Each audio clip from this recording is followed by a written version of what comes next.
India देख लें किधर चला गया। आप अंडर वाटर की ट्रेन की बात करें, अभी कुछ अरब डॉलर की, 50-60 अरब डॉलर की, इससे ज्यादा अरब डॉलर की इन्वेस्टमेंट सऊदी अरब कर रहा है इंडिया में, पाकिस्तान में नहीं कर रहा। जी भाई बता रहे हैं 100 अरब डॉलर की, ताकि पाकिस्तान मुसलमान कंट्री है, यहाँ पर वो इतबार नहीं कर रहे। आपको मैं वीडियो भी साथ साथ दिखा रही हूँ, ये आप देख सकते हैं अंडर वाटर मेट्रो की। ये काफी बड़ा प्रोजेक्ट है और यकीनन इससे बहुत से जो इंडिया में लोग, खासतौर पे जो कोलकाता में रहते हैं, उनको बहुत फायदा भी होगा और वो यकीनन बहुत एक्साइटेड भी होंगे इस प्रोजेक्ट को देख। इंडिया के जितने भी स्टूडेंट्स हैं या इंडिया के जितने माइंड्स हैं, उनको पूरी दुनिया में जो है वो माना जाता है। ये क्रेडिट बिल्कुल इंडिया पे जाता है कि उन्होंने ह्यूमन रिसोर्स पे इन्वेस्ट किया है। ह्यूमन रिसोर्स पे उन्होंने इन्वेस्ट करने के बाद उन्होंने खुद प्रोड्यूस करके दूसरे ममालिक को दिया, ना कि दूसरे ममालिक से उन्होंने खुद खरीदे हुए हैं। तो ये इंडियन नेशन को, और दूसरा क्रेडिट जो बिल्कुल इंडियन नेशन को जाता है। की तरफ से अगर बात की जाए अंडर वाटर ट्रेन, और इतनी फास्टेस्ट ट्रेन जो है वो चलाना, हम लोगों ने ट्रेन की इनोवेशन के नाम पर जो एक काम किया वो ऑरेंज लाइन चलाना था, वो भी लॉस में जा रही है, ठीक है। लेकिन उनकी तरफ से जो बिजनेस किया जाता है, जो स्टेप लिया जाता है, वो प्रोज एंड कॉन्स देख के करते हैं। वो अगर उसके ऊपर 1 रुपया लगाते हैं तो उससे 100 रुपया कमाने की सकत रखते हैं और इस तरह की प्लानिंग करते हैं। सीरियसली मुझे पाकिस्तानी होते हुए इस टाइम शर्म आ रही है। जय दोस्तों, मैं विजय और आप देख रहे हैं विश रिएक्शन। तो दोस्तों, पाकिस्तानी आजकल पाकिस्तान में क्या हो रहा है, इसके बजाय भारत में क्या हो रहा है, इसके ऊपर ज्यादा बातें करते हैं, ज्यादा चर्चाएं करते हैं, खास तौर पे सोशल मीडिया के ऊपर। तो हाल ही में अभी जो मोदी जी ने कलकत्ता के अंदर अंडर वाटर मेट्रो ट्रेन का जो उद्घाटन किया है, अब उसी को लेके पाकिस्तान की सोशल मीडिया पे बहुत सारी बातें हो रही है दोस्तों। तो आज की इस वीडियो में हम वही देखने वाले हैं कि इस अंडर वाटर मेट्रो को लेके पाकिस्तानी क्या सोच रहे हैं, क्या बातें कर रहे हैं। तो चलिए करते वीडियो को शुरू। मगर वीडियो शुरू करने से पहले जो भी व्यूअर्स हमारे चैनल पे पहली बार आए हैं, उनसे रिक्वेस्ट करूंगा प्लीज हमारे चैनल को सब्सक्राइब कीजिए, वीडियो को लाइक और शेयर जरूर कीजिए। तो चलिए करते वीडियो शुरू। ये जो इंफ्रास्ट्रक्चरल डेवलपमेंट है, इसका क्रेडिट जाता है नरेंद्र मोदी को। अगर मैं पॉलिटिक्स से मेरी बड़ी गहरी दिलचस्पी है, सेंट्रल सुपीरियर सर्विसेज का मैं स्टूडेंट हूँ, खुद प्रेपरेशन भी कर रहा हूँ। तो नरेंद्र मोदी को भी मैंने इसके गांव वडनगर से लेके आज इसकी जो है प्राइम मिनिस्टरशिप तक मैंने इसको सारा पढ़ा हुआ है। तो इसका पहला क्रेडिट तो जाता है नरेंद्र मोदी को। दूसरी बात यह है कि आपने बात की कि ये जो इनका जो इंजीनियरिंग का ये जो सेटअप था और इंडिया ने सारा का सारा खुद डेवलप किया। तो अब इस वक्त आप देख लेना तो सबसे ज़्यादा इंफॉर्मेशन टेक्नोलॉजी में या इंजीनियरिंग में इंडिया के जितने भी स्टूडेंट्स हैं या इंडिया के जितने माइंड्स हैं, उनको पूरी दुनिया में जो है वो माना जाता है। ये क्रेडिट बिल्कुल इंडिया पे जाता है कि उन्होंने ह्यूमन रिसोर्स पे इन्वेस्ट किया है। ह्यूमन रिसोर्स पे उन्होंने इन्वेस्ट करने के बाद उन्होंने खुद प्रोड्यूस करके दूसरे ममालिक को दिया, ना कि दूसरे ममालिक से उन्होंने खुद खरीदे हुए हैं। तो ये इंडियन नेशन को, और दूसरा क्रेडिट जो बिल्कुल इंडियन नेशन को जाता है कि उन्होंने मेहनत की। और छोटे, आप ये देखें कि इनके जितने बड़े बड़े ब्रेन हैं वो बड़े छोटे लेवल से उठ के आए हुए हैं, देहातों से, गाँव से उठ के उन्होंने जो पूरी इंडिया को रीशेप कर दिया है। तो ये एक इंडियन नेशन को पूरे का पूरा जो है वो क्रेडिट जाता है। दूसरा, आपने ये बात की नरेंद्र मोदी का ये प्रोजेक्ट है, और आने वाले दिनों में, और जहाँ तक मुझे अब जो करंट पॉलिटिकल सिचुएशन में इंडिया की देख रहा हूँ कि हैट्रिक करने जा रहा है Narendra Modi as a prime minister जो है वो इंडिया का।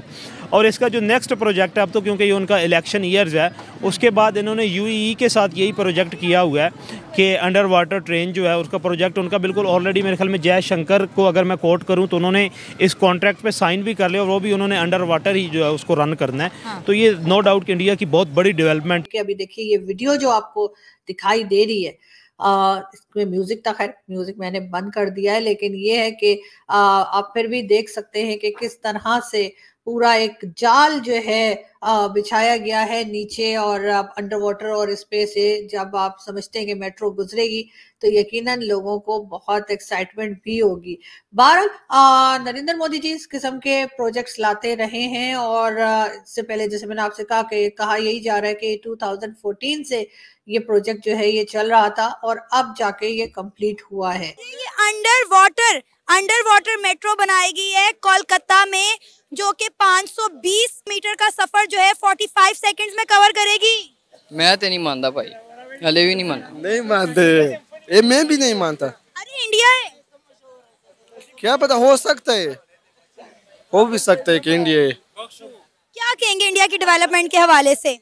इंडिया की डेवलपमेंट मतलब इंडिया आज पाकिस्तान से तो बहुत आगे गए हर चीज़ में, टेक्नोलॉजी में, कंप्यूटर में, हर चीज़ में हमसे आगे गए। हम तो सिर्फ करप्शन करप्शन करप्शन और कुछ नहीं है।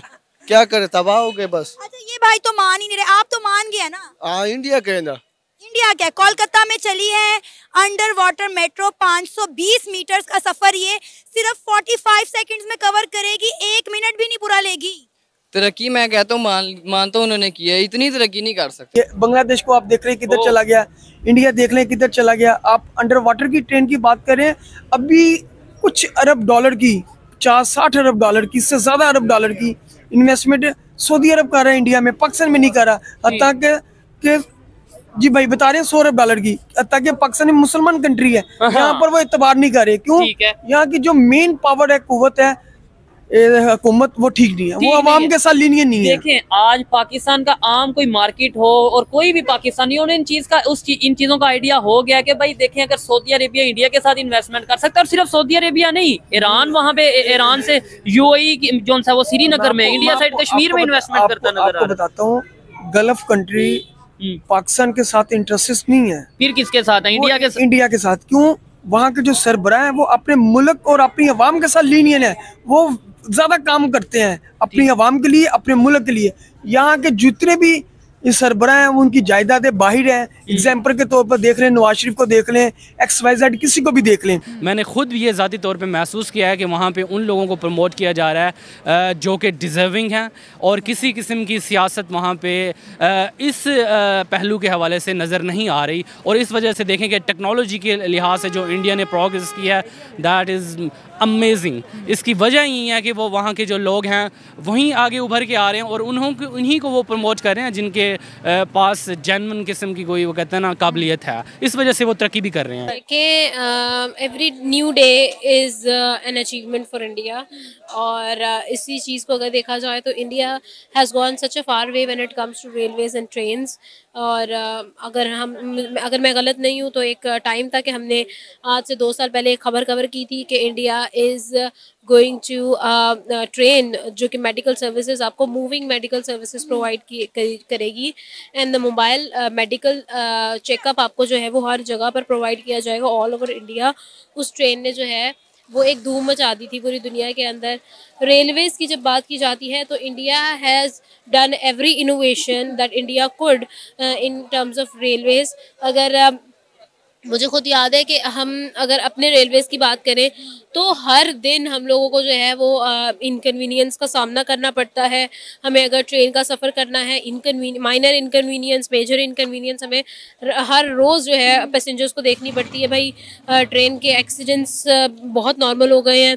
अगर हम पटरियों की बात करें तो कोई एक, अगर आप मुझे 1 मीटर का एक टुकड़ा दिखा दें जहाँ पर आपको जंग नज़र ना आए पटरियों पर, तो मैं जिम्मेदार हूँ इस चीज़ की। ये तो 1902 के बनी हुई कह लें कि रेलवे लाइंस है, वो कहते हैं ना अंग्रेज जो छोड़ गए थे ये वही है। हमने तो रेलवे पे कोई काम ही नहीं किया ना। हमारा रेलवे का जो निज़ाम है वो हमारे सिलेबस की तरह इतना बोसीदा हो गया है। हमने ना अपना सिलेबस अपग्रेड किया, ना हम अपना रेलवे का निज़ाम अपग्रेड कर पाए। इंफ्रास्ट्रक्चर को अपने मुल्क के अंदर लेटेस्ट टेक्नोलॉजी का लगाना या कनेक्टिविटी बढ़ाना, इस बात का एक वाज़िया सबूत है कि आप दुनिया को टक्कर दे रहे हैं। ठीक है, अगर इसमें क्योंकि ये जो कोलकाता की जो मेट्रो बस है सर, इसमें टोटल 6 स्टेशन है, लेकिन जो सबसे अहम स्टेशन है वो एक्सपेंडेड है, जो कि आपको पता है 32 किलोमीटर पानी की सतह से नीचे बनाया गया है। सर सवाल यहाँ पर ये पैदा होता है कि इंडिया जो कि 140 करोड़ आवाम का मुल्क है, इंडिया जो कि एक मदर ऑफ डेमोक्रेसी के नाम से दुनिया में सर शोहरत पा रही है, वो इंडिया जो अब